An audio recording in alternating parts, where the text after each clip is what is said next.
up, guys? Welcome to another episode of the Roko Bros. I'm going solo today. I am Dave. Look. Just finished watching Jujutsu Kaisen episode 1. Fucking loved it. Animation,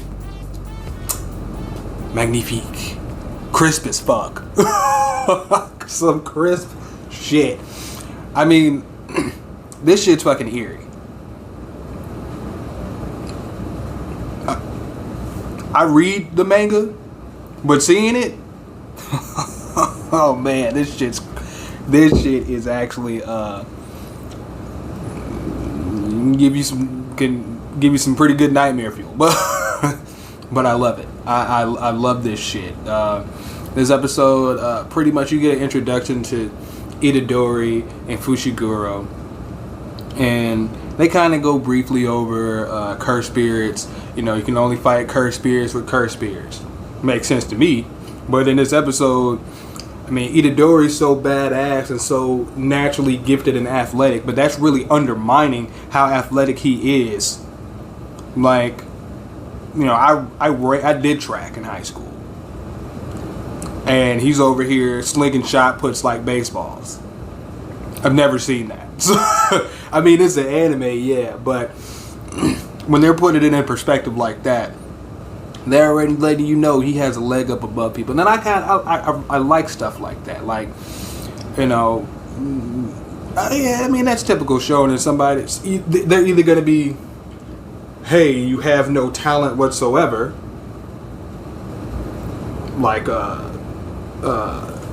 Deku, or, oh, you just have a lot of fucking naturally gifted potential on some, I forget the guy's name from Darwin's Game, but that guy, he's just like, oh, your potential's like way up there, which puts you ahead of everybody else in terms of when you actually gain some abilities.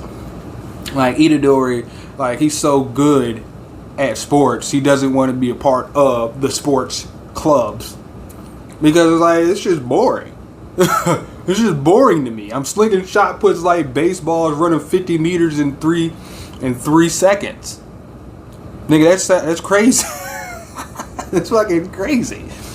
You know what I mean? So and just how he came, like the design of this cursed spirit that they had, you know, the whole breakdown of the talismans, like all of that shit was fucking dope. But how Itadori came in through the window, I don't even know how he got that fucking high to come flying in the window like he did. And he's just throwing fisticuffs at this thing, which shouldn't be possible or effective. I mean, it was effective enough for him to save his friends, whose names I don't know. I guess they don't matter. So but I definitely thought they were gonna die. I absolutely thought they were done for. Like, they were gonna die in like a terrible fashion.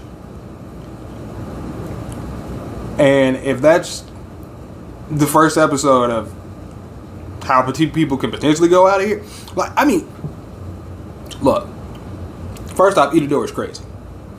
He's batshit crazy. He's never experienced death. Like, the first death that he's experienced was his grandfather. And even how his granddad died was like, damn. Like, his granddad told him, hey, you're strong. Make sure that you use your strength to help people. That way when you go out, that you're not alone like I am. And his granddad just rolls over like he's going to sleep. And he takes the eternal slumber and he's gone. Right then and right there. But at least Itadori was there. And his granddad wanted to tell him about his parents, and he wasn't even interested in hearing it. He's like, nah, I don't care about none of that. And it's like, I'm here to, you know, take care of you, granddad. And I'm not I think he cried. I didn't see him cry, but I think he said that he cried. But it wasn't because of fear. He explained that it was because of sadness. But you can tell he doesn't know the exact emotions to feel, because he was even trying to explain like this to he was trying to explain it to Fushiguro. Like, he told him, hey, did you know that people actually die? That sounds like a fucking batshit crazy response or question to ask somebody, but he doesn't. I mean, it's fair and it's understandable from Itadori's perspective. Like, he doesn't know any of that. He seems like really carefree, lackadaisical, and, you know, I wouldn't say naive. I'd say more so very optimistic, like any, you know, shonen character like Goku or whatever. But, you know, he's shifting through these emotions that he's supposed to feel. Like, even when Fushiguro told him outside of the high school, it's like, hey, stay here. And Itadori's like, well, is this fear? Well, I gotta bypass this shit. He was even trying to register, was he afraid? Because I guess he's generally not afraid of anything. Because he goes and he hunts these, or he goes on these like ghost scavenging missions or spirit scavenging missions with those two friends in high school that he's with, that he's only known for a couple of months. But the fact that he only knew him for a couple of months and he's willing to go this far to save them speaks volumes. Also, like, if your grandfather's last words are to do this thing and he holds his grandfather in such a high regard, again, these are his dying words, his last wishes for Itadori to, and this is something that's like lifelong. Like, hey, make sure you take care of your friends and protect people. That way you don't die alone like me. And that's even hurtful because it's like Itadori was there with him when he died, and yet his granddad still felt like he was alone. And if his granddad is the only family that Itadori has, Itadori's got to get friends, because other than that, he has no one. And I think his granddad foresaw it. I mean, he ain't foresee all this stuff. Absolutely not. But, you know, Itadori's got this finger, this cursed item wrapped in a talisman. His friends got it. They unravel that thing, and, you know, all hell literally starts breaking loose. And Fushiguro comes in there going ham with the hand signs, you know, like got some wolves popping up, and they started going ham. And Fushiguro was, you know, he was doing what he could to protect these kids. But when Itadori came in, and this goes back to my statement of him being batshit crazy, he's legit scrapping with this cursed monster, and the only thing that's registering in his head is the thing is what Fushiguro told him, like, hey, in order to fight a cursed spirit, you need cursed spirit energy. If you eat this thing, you could be possessed by this cursed spirit. And most people would be like, well, fuck that, I'm not gonna eat this thing or this finger. Not Itadori. Like, there wasn't even like hesitation about that. Like, he wanted to eat it even before shit went sideways. He's like, well, and it was a finger. That's how you know he's crazy. Like, it's a finger. It's like, does it taste good? Can I eat it? What? What do you mean, can you eat it? It's a fucking finger of a cursed spirit. Well, what's your point? What? What's your point? But even how he ate the damn thing, like, the cursed spirit got him in the body lock with it, wrapped his hands around him, and like, he literally, like, the fingers in the air, he jumps while he's still being held by it. He jumps off the spirit, forcing the spirit's arm to, while he's got him, like, to come up with him. So like, his athletic prowess and his power is off the fucking scales. You know, to move somebody or move something's arm, well, it's got a hold of you.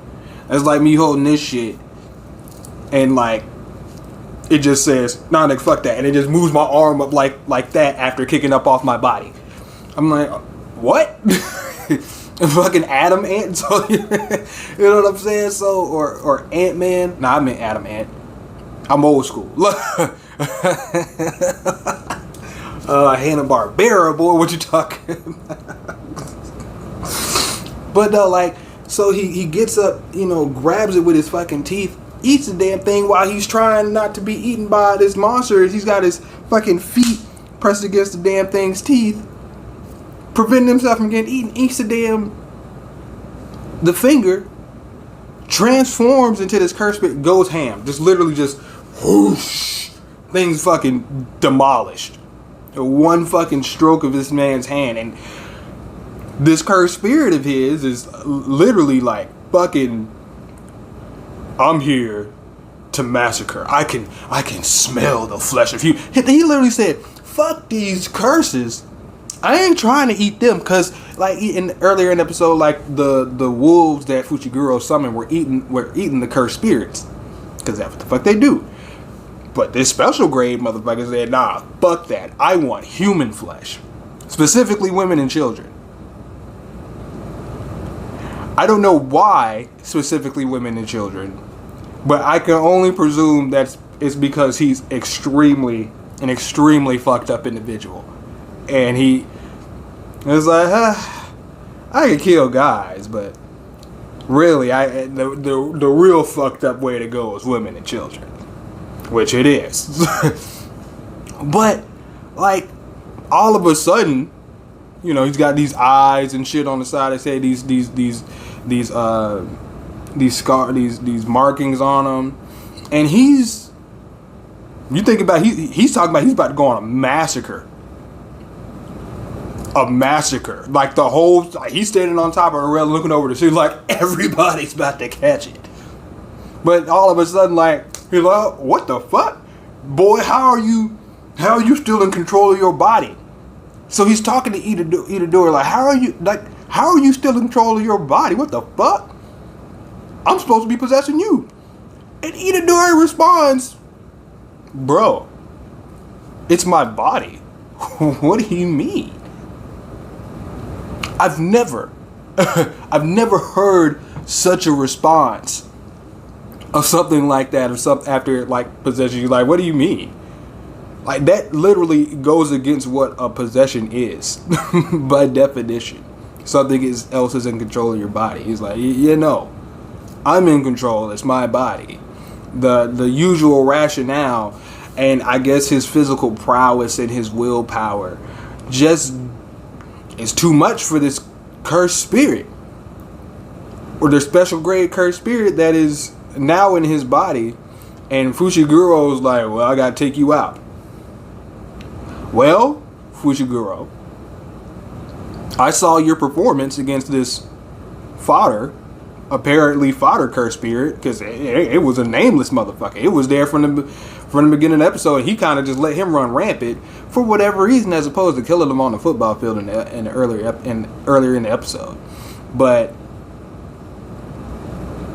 how Fushiguro's looking right now, I don't think that he has the capability to handle that. But at the same time, it seems like Itadori is in control of this thing, because you can tell, like, you know, the other eyes that was on the side of his cheek started closing. It's like, nigga, go to sleep. And Itadori's like, Fushiguro, what you talking about, bro? You gotta kill me, bro. I'm in control here. What do you mean? It's all good, right? And trying to break that shit down to Itadori is going to be hella complicated. Hella complicated. Because he seems like a simple man. Well, he is a simple man. But at the same time, like, I don't know, like, Itadori's simplicity works in his favor. Because even how Fushiguro came up to him and told him about cursed spirits, like his granddad just passed, he walks up to him like, hey, let me talk to you real quick about this cursed object. All right, I don't know any of what this shit is. I really ain't got no reason to not believe you. So oh, cursed spirits, these things exist, and my friends are in trouble because of this thing.